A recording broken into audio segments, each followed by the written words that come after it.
We have here the story. Let's start with this. This is this betting thing. It's just going in all directions. So now we've got a guy called Philip Davies, who's quite a sort of bullish conservative, let's say. And he's bet 8,000 on losing his seat. And the question is whether some bets you can take and some bets you can't. That's the key thing, isn't it?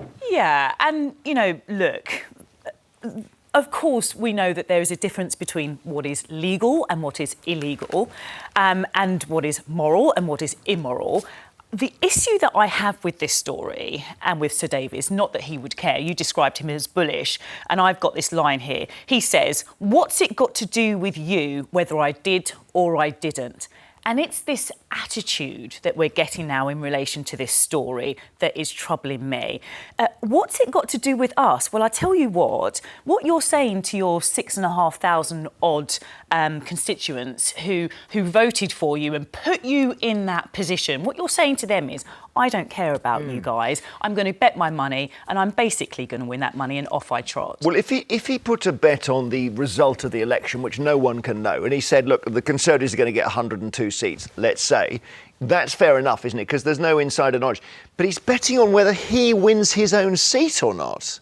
I think it's fair enough. We can be too pissy about these things. Yeah, because in a way, it's his coping mechanism. He's about to lose what he's loved doing for a long time. And what he's saying, at least if I am turfed out, I will have at least a sort of consolation prize of making a bit of money on a bet. Wow. But what if he does it? And disdainful, isn't it? But this is also an outcome he can influence. So let's say he's bet £8,000 on losing his own seat. The day before the vote, let's say he goes and nicks a bag of crisps from a newsagent, right?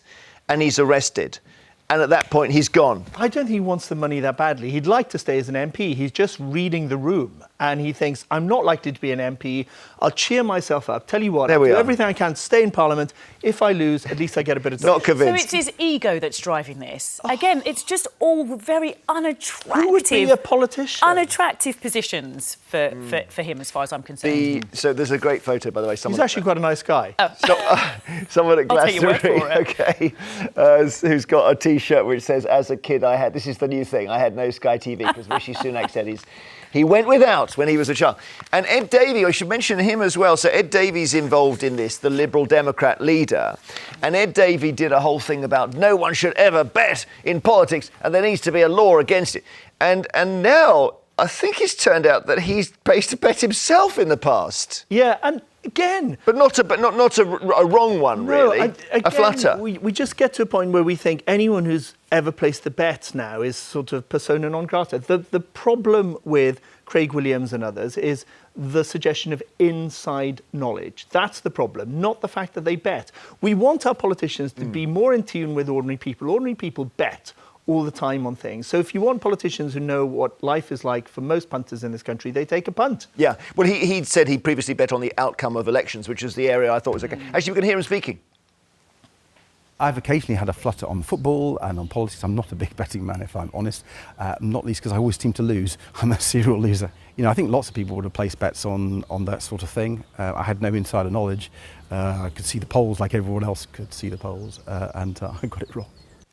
The problem there is not betting. I'm a serial loser. I'm a serial loser, yeah. So, but is that okay, betting on the out? Because he's called for betting by politicians to be illegal. Well, look, Keir Starmer's got this right. What he says is the laws are very clear, and politicians know what they should be doing and what they shouldn't be doing. The problem now is about the politicians' behaviour. And when you were saying, Gitto, earlier, look, politicians are humans, they should be allowed to bet. Of course they are, but there are also optics, aren't they? And when we're talking about our statespeople, what we want to know is that they're not having bets behind our back about who's going to win this and who's going to win that in terms of their job. OK.